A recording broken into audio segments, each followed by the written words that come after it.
जब आपका दोस्त कहे कि चिंता मत कर, मैं तुम्हारे साथ हूँ, तो ये आप बात मान करके चलो कि आपने ज़िंदगी में एक अच्छा दोस्त पाया है। कि कभी कभी होता है आप बहुत ज़्यादा टेंशन में रहोगे, इसे आपने अपना बात को शेयर कर दिया है, लेकिन वो इंसान भले हेल्प करे या ना करे, आपको इतना बोल के आपको बहुत ही ज़्यादा एनर्जेटिक बना चुका हुआ रहता है। ऐसे से ज़्यादा बढ़ के हेल्प किया, छोटी सी बात बोल के कि तुम टेंशन मत ले, मैं हूं ना तुम्हारे पीछे, तुम टेंशन क्यों ले रहा है, कुछ अगर ऐसा आएगा तो मैं संभाल लूंगा। तो जिंदगी में आप जो है कभी कभी बुरे दोस्त लोग के साथ आप रहते हो, जो उस समय बोलेंगे भी कि हाँ हाँ हाँ, बाद में हंसेंगे, तो ये चीज़ आपको बहुत ही खराब लगेगा और इंसान के पास से आपका विश्वास खत्म हो जाएगा।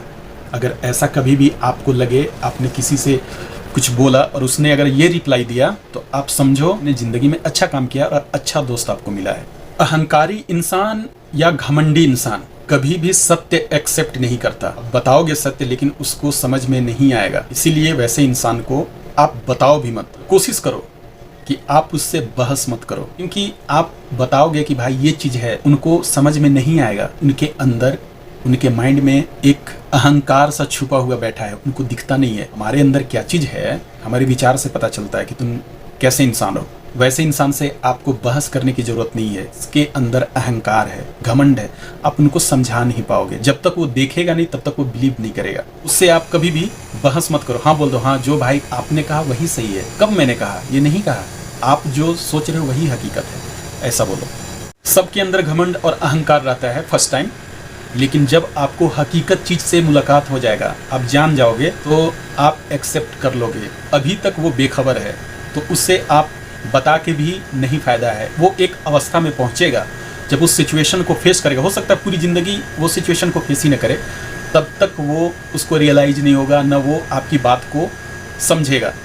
तो इससे फ़ायदा यही है कि भाई हम इससे बच के निकल जाएं, कोई बहस करके कोई फ़ायदा नहीं। वैसे इंसान के लिए एक मेडिसिन बन चुका है, अगर उसका आप तारीफ करोगे, समझेगा कि ये मेरा सबसे अच्छा दोस्त है, मेरे हिसाब से मेरे मन मुताबिक बात करता है। उसके साथ रिश्ता रखना चाहते हो, आप उसके मन मुताबिक बात करो, खुश होगा।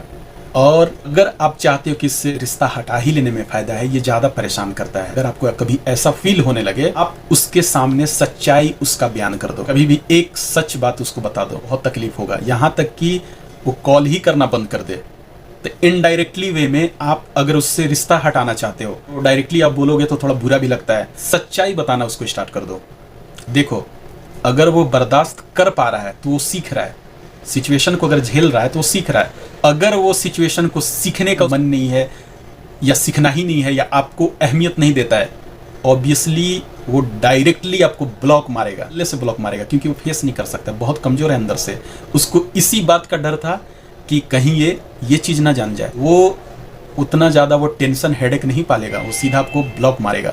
अगर आप गांव में रहते हो तो बंजर सा ज़मीन है, वहाँ पे आप रह रहे हो पूरे फैमिली के साथ, देखोगे कि कभी कभी रास्ता किसी का बना हुआ है, किसी ने बना रखा है। अगर उस रास्ते पे आप चल रहे हो तो आप मंजिल तक नहीं पहुँच पाओगे। आप एक जगह तक पहुँच सकते हो, लेकिन एक मंजिल जो है आपका ख्वाब है, आप वहाँ तक नहीं पहुँच सकते। भले आप कांटों वाले दुनिया में रह रहे हो, आपका प्रॉब्लम चारों साइड से आपको घेरे हुआ है, लेकिन आप उस जगह पे अगर एक कच्चा सड़क बनाते जिसमें सिर्फ साइकिल पार हो सके, तो वो रास्ता तुम्हारा बनाया हुआ है। उस पे लेट से ही, देर से ही सही, लेकिन आपको मंजिल 100% मिलेगा। उस पर चलना ऐसे, चाहे आप थिरक के चलो, फास्ट चलो, दौड़ के चलो या कछुए की तरह चलो, लेकिन वो तुम्हारा रास्ता है और तुम्हें मंजिल मिल के ही रहेगा 100%। ये सत्य बात है। बहुत ही बड़ा झूठ बोला गया है हम लोगों से, आप अगर किसी के पीछे भागोगे तो तुम्हारा वैल्यू कम हो जाएगा। ऐसा नहीं है, तुम भागो भी मत तो भी तुम्हारा वैल्यू नहीं बढ़ेगा। ऐसा नहीं है कि लोग कह देते हैं ना कि किसी के पीछे मत भागो, किसी को फॉलो मत करो, नहीं तो तुम्हारा वैल्यू कम हो जाएगा। ये झूठ बताया गया हम लोगों से, जबकि सही चीज़ ये है कि आप खुद को क्या समझते हो, क्या करने वाले हो, इससे आपका वैल्यू बढ़ेगा और घटेगा। ऐसा तो नहीं है ना कि आपने अपनी ही नज़र में आपने खुद को गिरा लिया है। दूसरे कोई का काम क्या है, कोई ज़रूरी नहीं कि हम आपको तारीफ़ ही करेंगे या आप अभी वीडियो देख रहे हो तो तारीफ़ करोगे। नहीं, सारे लोगों को ऐसा लग रहा हो कि कौन है ये कर बकर कर रहा है, साला को मुंह तोड़ देंगे। ये चीज़ होता है। दुनिया की नज़र में आप क्या दिख रहे हो, ये चीज़ आपको नहीं देखना है। तुम्हारी नज़र में तुम्हारा वैल्यू क्या है, तो नहीं ना कि आप अपनी ही नज़र में गिर गए हो, कुछ ऐसा काम कर रहे हो, तो ऐसा काम मत करो। अगर कर भी रहे हो तो आप उससे हट के सोच कर देखो और करके देखो, आपको जो अलग सा जो लाइफ मिलेगा, इसमें आपको बहुत ज़्यादा संतुष्टि मिलेगा, वो चीज़ करना चाहिए। तो ऐसा मत सोचो कि अगर मैं सलमान खान को फॉलो करता हूँ या उसके पीछे भागता हूँ, मेरा जो है कि वैल्यू कम हो गया।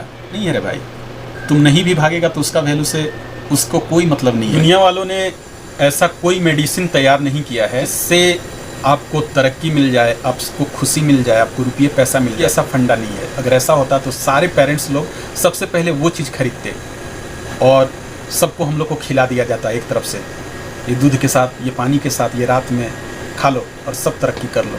ऐसा नहीं होता है। तो इसका फंडा बस एक ही चीज़ पे डिपेंड करता है। इसका जो फार्मूला है, जो इंसान लगन और मेहनत से घबराता नहीं है, दुनिया में मैक्सिमम चीज़ें वो पा सकता है। उसका लगन और डायरेक्शन जो है चेंज ना करे बार बार, बस लगन पे ध्यान दे और मेहनत थोड़ा सा करना है, बस 5%, 10%, बहुत ज़्यादा आपको थोड़ी ज़िंदगी में मेहनत करना है। तो इंसान सच में बहुत सारे चीज़ें जो सोच रखा है उसको क्लियर कर सकता है, पा सकता है। इसके लिए ऐसा नहीं कि कोई भी फार्मूला एक अलग टाइप का होता है, ऐसा कुछ नहीं है। एक बहुत ही अच्छी बात है, कहा गया है कि माँ बाप को इतना ज़रूर हक दो कि उनको तकलीफ ना हो जाए, और खुद को इतना अच्छा भी मत समझ लो खुद में घमंड हो जाए, क्योंकि आपको घमंड अगर हो गया तब तो आपके तो एल लग गए। इसलिए इतना आपको अहमियत देना है, इतना ज़्यादा भी नहीं अपने बॉडी को अहमियत दे देना है, अपने आप को सर्वे सर्वा और क्या बोलते हैं कि कहीं के बहुत बड़े हम तिस्मार खान समझने लगे खुद को, तुम फिर से जीरो पे पहुंच जाओगे। इसलिए ध्यान रखें, खास करके अपने माँ बाप का। इतना भी ज़्यादा अकड़ मत डाल दें। हाँ, कॉन्फिडेंस लाएं, लेकिन इतना भी ज़्यादा ओवर कॉन्फिडेंस ना लाएं, फिर से उसी रास्ते पे पहुंच जाओगे। नहीं तो ज़्यादा उछलोगे तो ऑब्वियसली आपको परेशानी हो जाएगा।